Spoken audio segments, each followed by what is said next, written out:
Hello everybody and welcome to the round glass review for the Sony 55mm f1.8 Sonnar T-Star FE-ZA lens. A lens I got about a year ago and which, 4 or 5 photos after I started using it became one of my very favorites.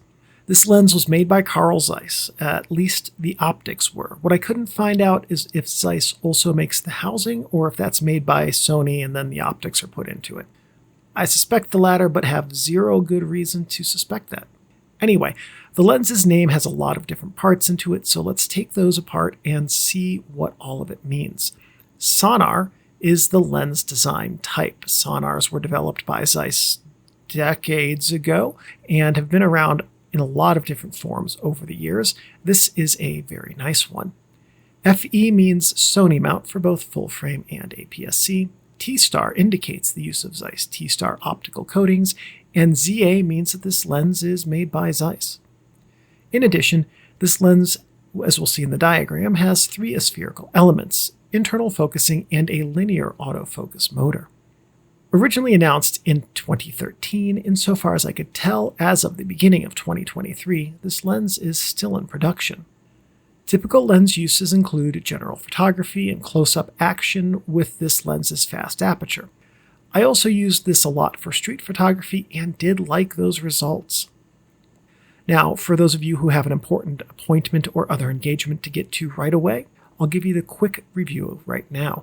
This is a stunning lens and one of my favorites to use on the Sony system.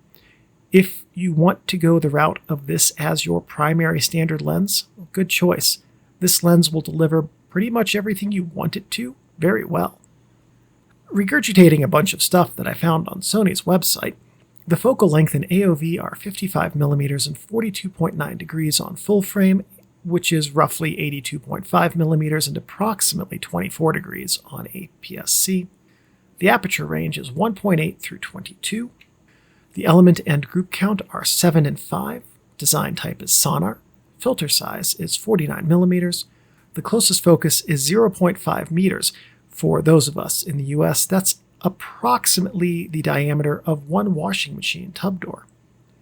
The autofocus uses a linear drive motor that is very quiet and which moves internal focusing elements for very responsive autofocus. The native mount is Sony E.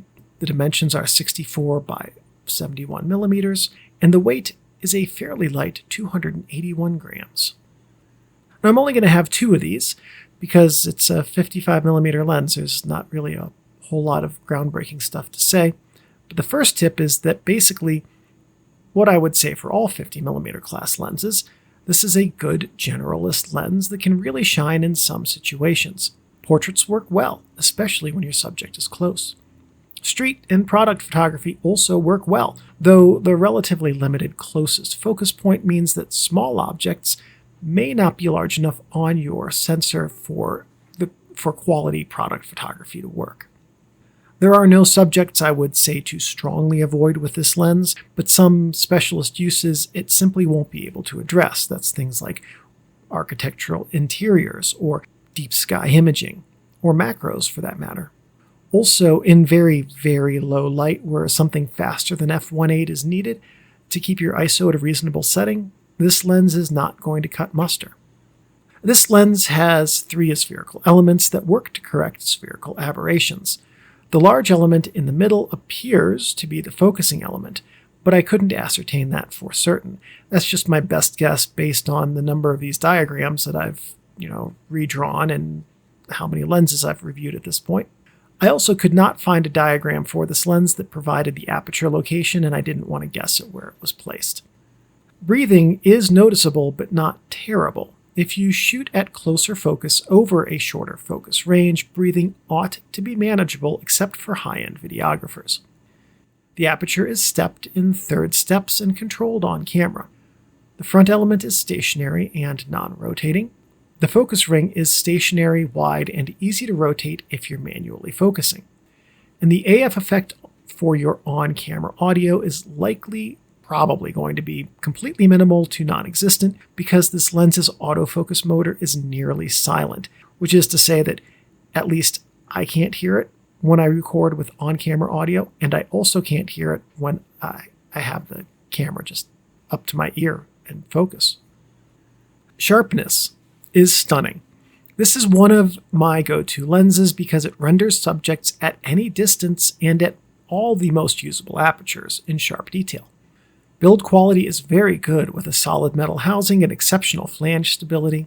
Contrast is superb, and that leads to stunning colors, especially in low light settings and for long exposure images. Out of focus areas are highly pleasing most of the time. You can help your lens deliver the best out of focus areas by having the background be some distance behind your subject. Also, less busy backgrounds are preferable. Distortion is substantial on the horizontal axes and noticeable on the vertical, especially along the image peripheries, where the pincushioning is quite remarkable. That said, as the sample images taken with this lens demonstrates, in real-world use, this is primarily a non-issue for most subjects. Light loss is noticeable wide open with some corner darkness to f2.8. Honestly, again in real-world use, it's not an issue, and this should only really bother people whose job it is to photograph white screens. Flare is highly well controlled, and it took some practice getting this video clip that shows any flare at all. It may also help that I always leave the lens hood on this lens. The balance with cameras is very good regardless of camera weight, and that owes to this lens's small size and low weight. I bought this lens about a year before I made this video, and it quickly became a personal favorite. I've used it on vacations, planned photo shoots, hikes, and for almost every cameras and coffee video you've seen on this channel in the last 8 or so months as of the date that this video went live. Whether using this lens for video or stills work, it performs well and consistently, and the inconsequential technical flaws that some of the reviews I've read and seen about it harp on are, well, they're inconsequential. This lens creates amazing images with character and atmosphere married with exceptional color, contrast, and sharpness. Most lenses that achieve those last three do so with sterility and general over-engineered boringness. The Sony Zeiss 55mm f1.8 Sonnar brings a tangible sense of place to the images that it creates. A part of why I love this lens is that it has the best of the Sonnar design traits and reins in or quashes the worst of them. Some of the Sonnars I've used have perimeter glow in the out-of-focus area highlights.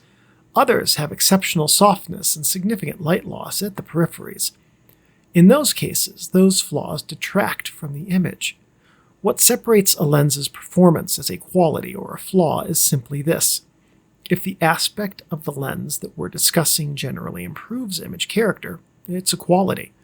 If it detracts from the image, it's a flaw. Much of that is subjective and a matter of taste and style, but for me, this lens restraint, when it comes to some of the gonzo elements of Sonnar-design-lens image results, truly benefits the images it creates. A good lens will allow you to create images that flatter or amplify the qualities of your subject. A bad lens will create images into which it inserts its own character over and over. This is a very, very good lens.